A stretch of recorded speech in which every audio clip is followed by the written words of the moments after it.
tok, tok. Ibu, tok, tok, tok. Ada dua anak kecil, perempuan dan laki-laki, sedang duduk di perut anaknya sambil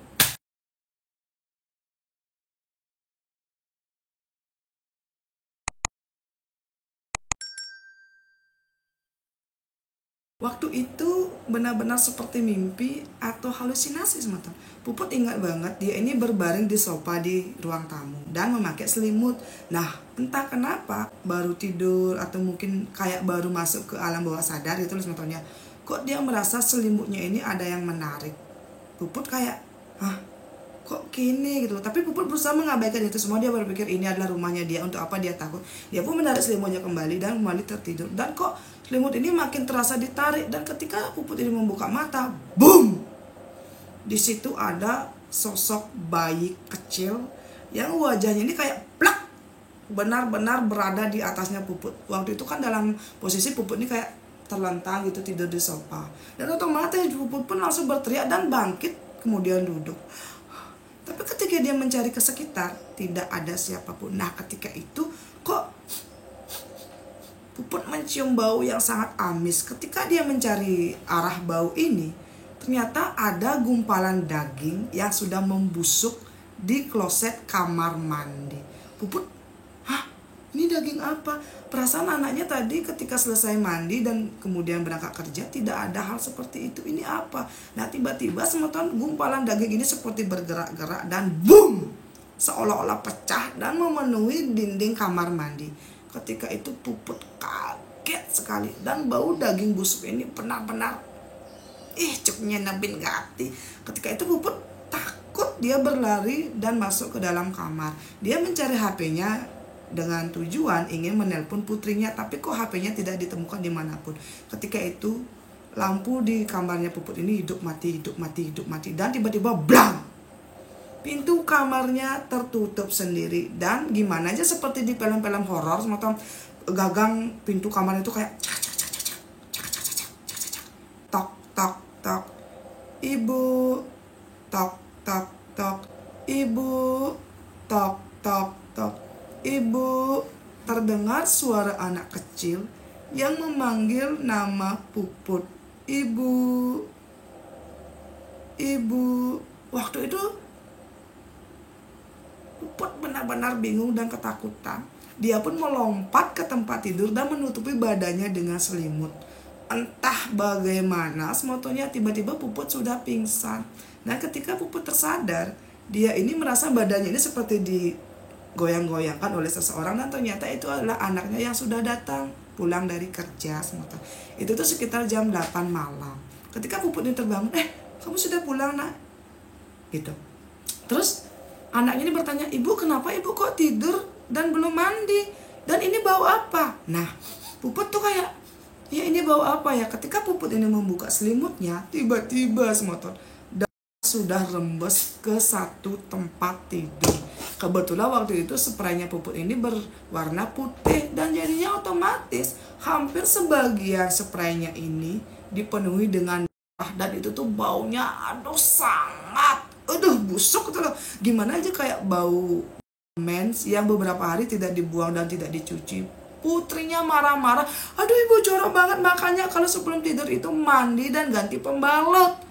Waktu itu Puput kayak, berarti tadi saya bermimpi dong, dan kok kenapa tumben dia itu datang bulan sampai sebanyak itu. Setelah itu Puput pun mandi dan membersihkan mensnya ini. Kemudian tanpa dicuci, spraynya ini dibuang semua. Dan setelah beberapa hari itu, terus saja Puput bermimpi didatangi oleh bayi yang menangis dan memanggil namanya dia. Di situ Puput mulai curiga, apa jangan-jangan ini adalah anak yang dia gugah. Nah, setelah itu semua tiba-tiba Puput mendapatkan kabar dari teman anaknya kalau anaknya ini sedang berada di rumah sakit karena kecelakaan sepeda motor. Boy, Puput waktu itu benar-benar kaget dan takut terjadi sesuatu dengan anaknya. Puput pun berlari ke rumah sakit. Ketika tiba di rumah sakit ini, anaknya ini dinyatakan patah tangan kiri karena tangan kirinya ini membentur stang sepeda motor, dan badannya ini kayak terjungkal beberapa meter dari arah kecelakaan. Nah, waktu itu ternyata anaknya ini mengalami kecelakaan tunggal. Dan selama di rumah sakit ya, itu tuh sekitar 1 minggu lebih, Puput kok selalu saja merasa ada seseorang yang memanggil namanya. Berkali-kali di ruang rawat inap anaknya ini, Puput mendengar tok tok tok. Ibu, tok tok tok tok.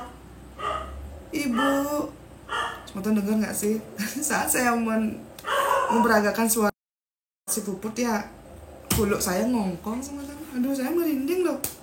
Lanjut nggak sih? Lanjut. Nah, ketika itu tidak di rumah sakit, Puput terus saja mendengar teror dari anak kecil tersebut. Dan dia yakin pasti ini adalah anak yang sudah dia aborsi, yaitu anaknya si Pak Norman.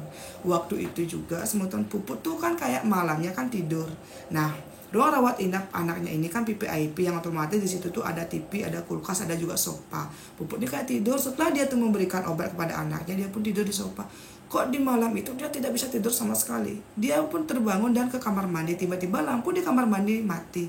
Dan lampu di ruang rawat inap anaknya ini juga mati. Puput keluar dong. Dia tuh kayak ingin memanggil suster. Tapi kok alat yang dipencet yang biasanya untuk memanggil suster itu mati. Dia mendengar anaknya ini, ibu tolong. Nah, gimana sih, seolah-olah anaknya ini ada yang mencekik sementara Puput pun mendekati anaknya. Tapi karena gelap gulita dia tuh kayak bingung ini bagaimana. Nah, dia pun mengambil HP dan kayak menghidupkan senter HP-nya ke arah si anak. Dan dia melihat semeton ada 2 anak kecil, perempuan dan laki-laki, sedang duduk di perut anaknya sambil mencekik anaknya. Dan saat itu anaknya ini kayak, ibu tolong, sakit.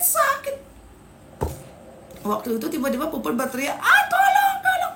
Puput pun berlari keluar kamar dan mencari dokter penjaga di depan. Saat itu satpam, perawat, dan dokter panik karena mendengar cerita dari Puput. Dia tuh berteriak, dok tolong, ada setan yang sedang mencekik putri saya, tolong putri saya.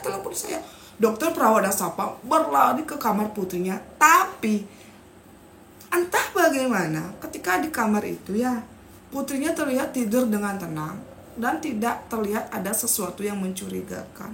Di situ dokter, perawat, dan satpam tuh kayak gedeg, kayak kesal gitu. Mungkin mereka berpikir, ini kayaknya ibu ini stres deh karena kecapean gitu loh. Dan Puput benar-benar malu. Dokternya sampai bilang, Bu, kalau ibu capek, tidur, istirahat, jangan malah mengigau. Atau mungkin ibu barusan bermimpi buruk, makanya ibu kok seperti ini. Putrinya ini masih tertidur lelap dan Puput merasa sangat malu. Nah, setelah kejadian itu, sebetulnya setiap Puput ini melihat sesuatu ataupun merasakan sesuatu yang aneh di kamar rawat inap putrinya, dia tidak pernah berani lagi memanggil siapapun dan akan menahan semuanya sambil tertidur di sofa. Beberapa hari kemudian putrinya boleh pulang dan terus saja semutan putrinya ini tidak sembuh-sembuh. Tangannya yang patah tulang ini sampai membengkak dan harus dioperasi sebanyak 3 kali. Dan karena operasi sebanyak 3 kali ini, tangan putrinya itu sampai ada bekas luka dan bekas lukanya itu sampai saat ini tidak bisa dihilangkan. Waktu berlalu, putrinya ini bilang, kok dia sering sekali ya merasa diteror oleh sesuatu, apakah kita harus berobat ke Bali? Akhirnya, karena Puput dan juga putrinya ini mungkin sudah tidak tahan lagi, mereka pun berobat ke Bali. Dan di Bali itu kelihatan kalau anak yang sudah diaborsi Puput ini ternyata kembar. Dan itulah yang menuntut balas kepada Puput, kenapa mereka cuma dibuang di Spiteng, sebuah rumah sakit swasta, dan bukannya malah diadakan ritual sesuai dengan kepercayaan kita yang ada di Bali. Boom! Kok kene? Dan di depan anaknya juga si orang pintar bilang, sepertinya ini bukan 1 janin tapi 2 janin yang sedang mengikuti Puput dengan putrinya. Waktu itu tiba-tiba anaknya Puput menangis histeris dan mengaku kepada Puput kalau beberapa bulan yang lalu ternyata anaknya ini sudah hamil dan juga sudah mengaborsi janin yang ada di perutnya. Jadi ternyata 2 anak ini adalah, salah satunya itu adalah anaknya Puput yang sudah diaborsi dari selingkuhannya si Pak Norman. Dan ternyata juga putrinya Puput ini hamil di luar nikah, tapi karena tidak mau menikah dulu, dia pun mengaborsi janin tersebut. Dan semua ini pun ketaruh di tempat orang pintar ini semeton. Sambil menangis putrinya bilang semeton, setelah tiba di rumah ya, mereka kan sudah kayak selesai lunas baos, kemudian pulang ke rumah.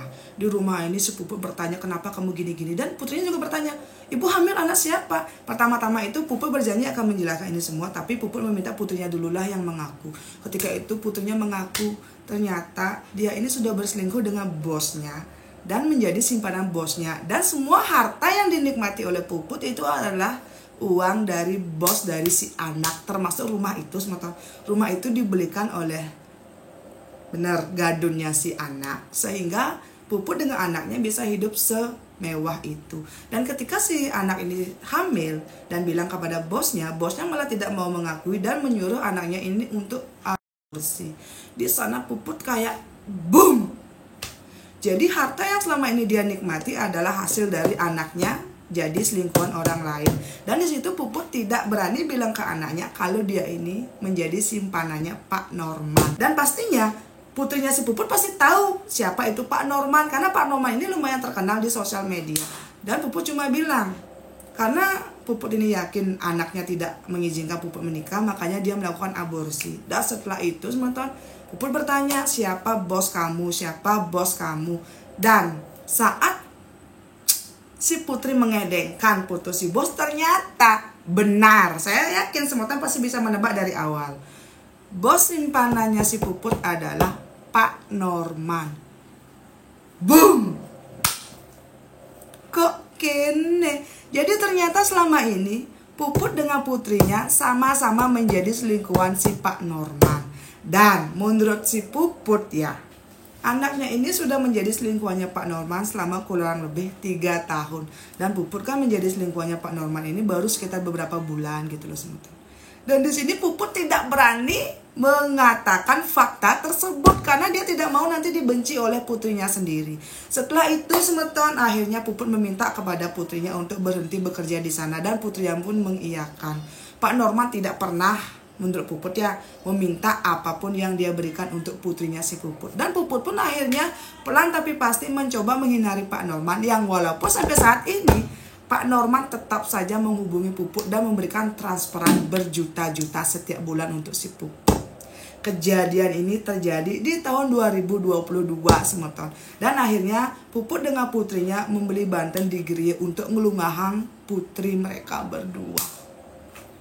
Dan setelah anak yang sudah digugah ini dikelungah dan juga dibuatkan ritual sedemikian rupa, langsung kare kehidupannya Puput dengan putrinya mulai membaik. Sekarang ini putrinya sudah bekerja di tempat lain dan mendapatkan jabatan yang sangat bagus. Puput tetap berjualan sembako di toko kecilnya dan tetap bergaul dengan teman-teman sosialitanya. Tapi menurut Puput ya, dia itu kayak tidak bisa lepas dari Pak Norman teman-teman. Berapa kali pun Puput ini menghindar, entah kenapa rasa cintanya kepada Pak Norman ini selalu membawa Puput kembali dan CLBK lagi dengan Pak Norman. Puput bilang, dia tidak munafik. Dia sudah janda selama berpuluh-puluh tahun, dia tuh perlu belayan, perlu juga uangnya si Pak Norman. Tapi Puput masih bingung. Bagaimana bisa Puput dengan putrinya malah menjadi simpanan lelaki yang sama? Dan kenapa? Bahkan setelah Puput sudah sadar dia tuh diduakan dengan putrinya, dia tetap masih bisa menerima si Pak Norman. Boom. Kok kene? Dan menurut si Puput ya, siapa tahu nanti putrinya menonton video saya ini dan ngeh kalau itu adalah cerita dari ibunya. Puput cuma mau bilang, maafkan ibumu nak dan tolong mengerti. Ibu sangat menyayangimu dan itu adalah bukti selama puluhan tahun ibu tidak menikah karena kamu tidak mau ibu menikah. Dan tolong, kalau kamu menonton videonya tuh senja ini, tolong mengerti posisi ibu saat ini. Dan inilah cerita dari Puput, seorang janda yang punya anak satu, yang mengetahui fakta kalau dia dengan putrinya ini pernah berbagi lelaki yang sama. Dan sampai detik ini Puput belum bisa lepas dari si Pak Norman ini.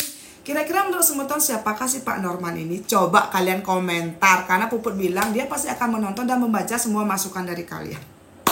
Sukses semua untuk Bu Puput karena sudah mau bercerita, karena saya yakin pasti perlu keberanian yang sangat besar untuk mengungkapkan rahasianya ini. Dan semoga Bu Puput dengan putrinya kedepannya bisa lebih baik lagi. Sukses semuanya untuk Bu Puput dan juga untuk semetonku. Bagaimana untuk kalian? Karena saya benar-benar tidak sabar ingin membaca semua komentar dari kalian. Dan juga untuk semua temanku yang sudah nonton dari awal sampai akhir dan juga tidak skip iklan, semua banget. Dan juga untuk kalian yang mungkin baru bergabung, silahkan tinggalkan jejak dengan cara like, komen, dan juga subscribe. Sampai ketemu di cerita selanjutnya. Dadah.